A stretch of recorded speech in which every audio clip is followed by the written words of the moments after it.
Branches of physics. इससे पहले हमने फिजिक्स को एक्सप्लेन किया कि फिजिक्स क्या है और इनका स्कोप क्या है, इनकी इंपॉर्टेंस क्या है। अब आपके पास है ब्रांचेस ऑफ फिजिक्स। फिजिक्स को हमने मेनली दो ब्रांचेस में डिवाइड किया है। जो फर्स्ट ब्रांच है वो आपके पास है क्लासिकल फिजिक्स और जो सेकेंड ब्रांच है वो आपके पास है मॉडर्न फिजिक्स। ठीक है, क्लासिकल फिजिक्स जो है ये फिजिक्स की ओल्ड ब्रांच है। क्या है? Old branch. ये बिफोर 1900 में फिजिक्स में जो फिनोमेनास हो रहे थे, जो इससे एक्सप्लेन हो रहे थे, इनके लिए जो हम ब्रांच इस्तेमाल करते हैं वो आपके पास क्या है? Classical physics. क्लासिकल फिजिक्स में हमारा जो फोकस रहता है वो मैक्रोस्कोपिक बॉडीज पर होता है। किस पर? Macroscopic bodies. और इसमें जो पार्टिकल्स होते हैं इनकी जो स्पीड होती है वो लो होती है as compare to speed of light. ठीक है, अच्छा। और क्लासिकल फिजिक्स में अगर आपको कोई भी प्रॉब्लम पेश आती है तो आप उनको इजीली सॉल्व कर सकते हैं with the help of Maxwell's equations या न्यूटन लॉज।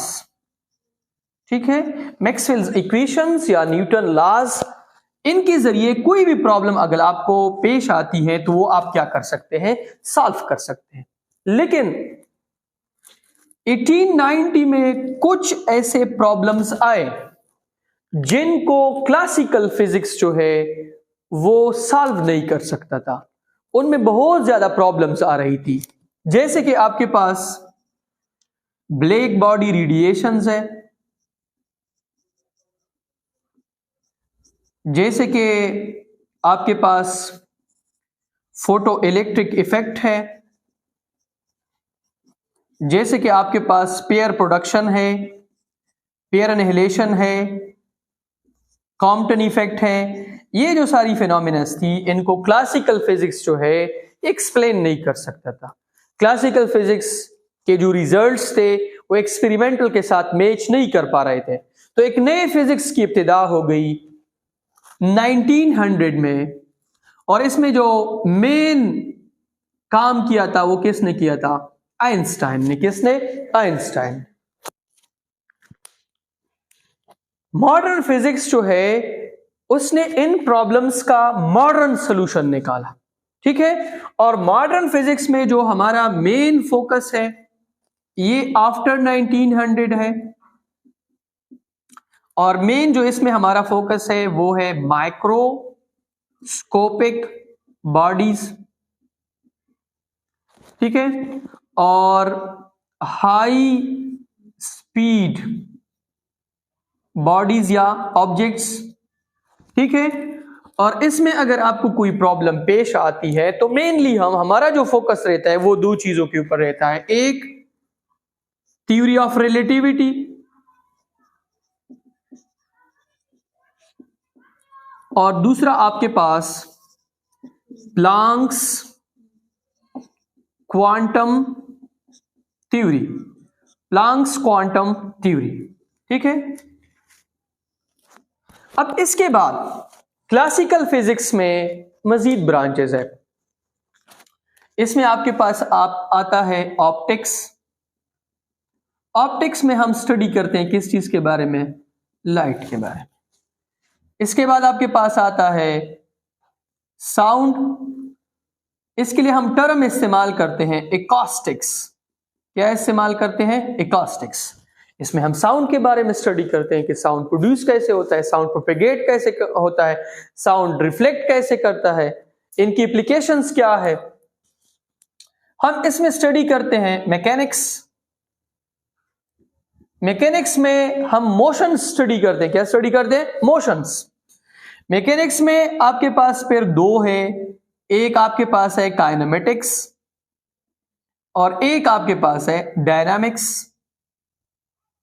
ठीक है, इसके बाद आप इसमें समझते हैं electricity and magnetism. Electricity and magnetism में हम क्या पढ़ते हैं कि हम चार्जेस जो है उसको मोशन में पढ़ते हैं, फिर इनसे जो इफेक्ट्स पैदा होती हैं वो भी इनमें हम क्या करते हैं, स्टडी करते हैं। इसके बाद हम इसमें हीट एंड थर्मोडायनामिक्स पढ़ते हैं।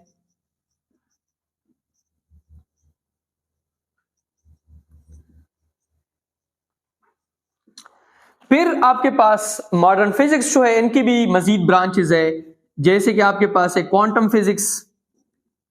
क्वांटम फिजिक्स में हम क्या स्टडी करते हैं, क्वांटा जो है वो हम बड़े माइक्रोस्कोपिक लेवल पे चले जाते हैं। क्वांटा आपके पास क्या है, डिस्क्रीट पैकेट ऑफ एनर्जी। इसमें हम बहुत ज्यादा माइक्रो लेवल के ऊपर स्टडी करते हैं। ठीक है, माइक्रोस्कोपिक। क्वांटा का मतलब क्या है, डिस्क्रीट पैकेट ऑफ एनर्जी, और बहुत सारे क्वांटा मिलके क्या बना लेते हैं, क्वांटम। इसके बाद इसमें हम स्टडी करते हैं रिलेटिविटी। रिलेटिविटी में हम कौन से ऑब्जेक्ट स्टडी करते हैं, हाई स्पीड। ठीक है, इसके अलावा हम इसमें जनरली जो आपके पास ब्रांचेस है उसमें आपके पास एस्ट्रोनॉमी है। ठीक है, इसमें आपके पास जियोलॉजी है। एस्ट्रोनॉमी हम एस्ट्रोफिजिक्स आपके पास स्टडी करते हैं। ठीक है, स्पेस के बारे में जो स्टडीज होती हैं। जियोलॉजी जिसमें अर्थ के बारे में स्टडी करते हैं। कॉस्मोलॉजी जिसमें आप पूरे यूनिवर्स के बारे में स्टडी करते हैं कि इनकी इवोल्यूशन कैसी हुई है, एक्सपेंशन कैसे होती है, ब्लैक होल्स जो है, ये सारी चीजें जो है हम इसमें क्या करते हैं, स्टडीज करते हैं। ठीक है।